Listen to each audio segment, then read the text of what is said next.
La rupture est consommée entre l'Arabie Saoudite et l'Iran. Le personnel diplomatique iranien est sommé de quitter Riyad. Les tensions entre les deux pays ont été exacerbées après l'exécution d'un dignitaire religieux chiite. La chasse à l'homme se poursuit à Tel Aviv après la fusillade de vendredi. Les enquêteurs s'attachent à retracer le parcours du suspect. Et puis l'agresseur des militaires devant la mosquée de Valence, mis en examen pour tentative d'homicide volontaire. Le terme de terrorisme n'est pas retenu.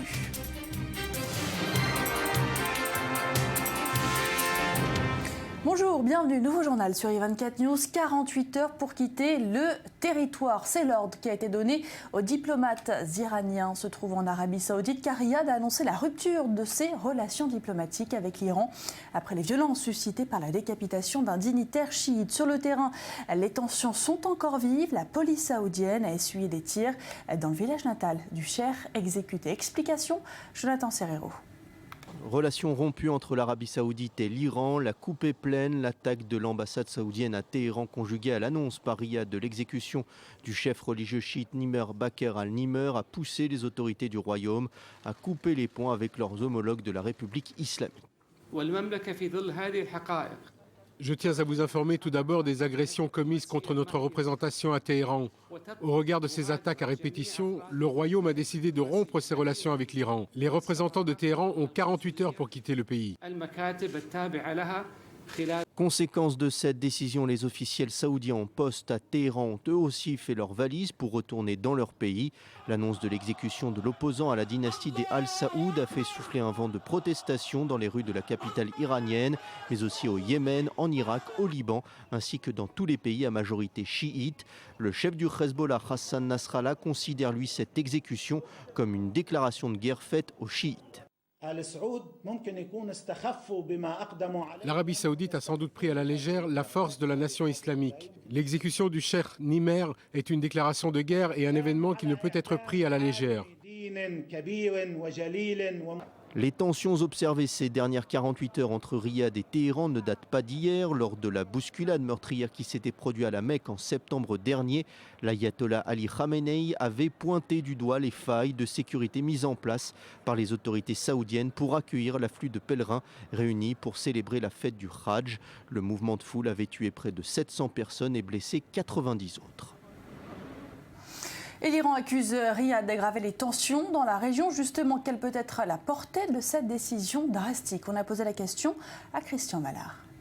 Disons que tout ça est explosif. Les conséquences sont multiples. Vous savez, on est peut-être dans un degré de plus, en effet, qui est très grave dans cette guerre entre sunnites et chiites, mais on ne va pas me dire que l'Arabie saoudite ne savait pas ou ne connaissait pas les conséquences de son acte. Je crois qu'elle n'a jamais accepté, je crois que c'est important de le redire, elle n'a jamais accepté l'accord sur le nucléaire iranien sous le parrainage des États-Unis. Or, je note que cette décision a été prise au moment même où la normalisation des relations entre l'Occident, c'est-à-dire les États-Unis et l'Iran, va permettre au régime des ayatollahs de récupérer plus de 100 milliards d'euros gelés dans les banques internationales qui vont définitivement lui permettre d'étendre son influence sur les régions qui étaient mentionnées, dont vous parliez à l'instant dans le reportage, c'est-à-dire l'Irak à majorité chiite, la Syrie bien entendu, le Liban où le Hezbollah est bien ancré, le Hamas aux portes d'Israël, le Yémen bien entendu où là il y a un affrontement entre alliés de l'Arabie Saoudite et alliés de l'Iran, plus tout ce risque d'exacerbation des tensions interreligieuses. Et puis, bien entendu, il faut voir qu'aujourd'hui, cela compromet la reprise des pourparlers de paix sur la Syrie qui était prévue pour la fin du mois de janvier à Genève. Alors, on le voit bien, l'Arabie saoudite a choisi sa priorité, c'est la guerre, c'est la lutte contre l'Iran et ses alliés, plus que contre Daesh, qui est elle-même aussi contre l'Iran. L'embarras des Américains dans cette affaire est grand.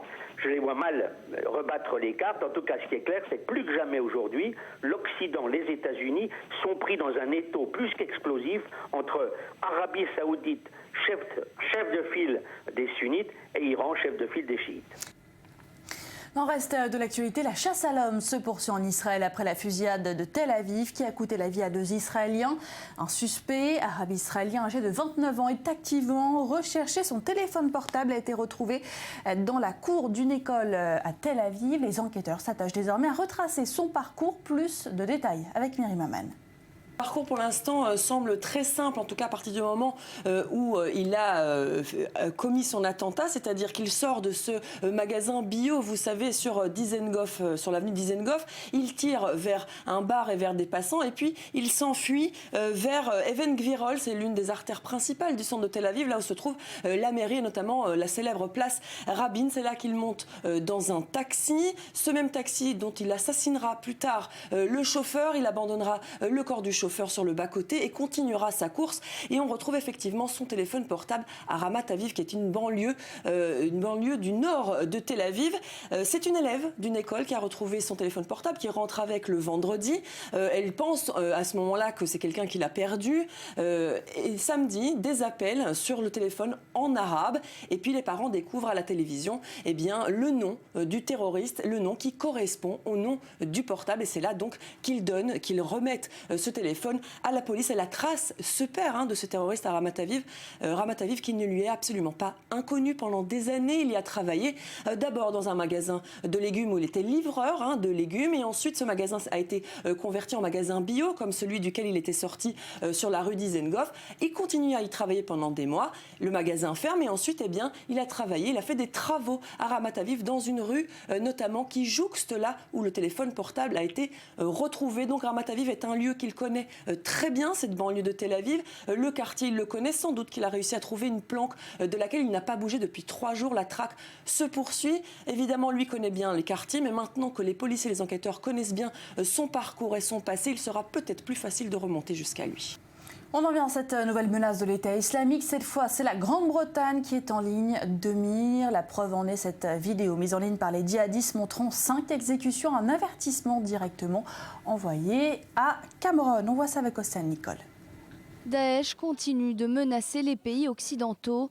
Dans une nouvelle vidéo, le groupe terroriste vise cette fois la Grande-Bretagne. Sur les images, un djihadiste s'exprime en anglais. Il s'adresse directement à David Cameron, le Premier ministre britannique, affirmant préparer un attentat.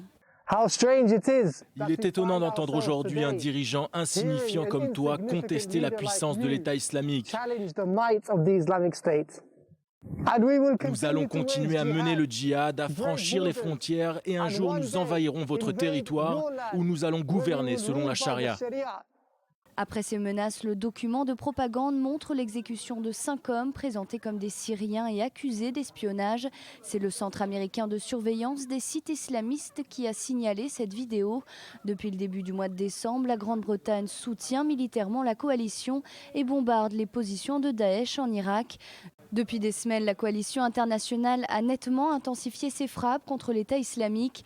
L'aviation française a d'ailleurs annoncé ce dimanche avoir détruit un site de fabrication de roquettes artisanales contrôlé par Daesh. En Inde, le bilan s'alourdit, au moins 8 personnes tuées dans le puissant tremblement de terre d'une magnitude 6,7 qui a touché le nord-est du pays. Écoutez ces réactions.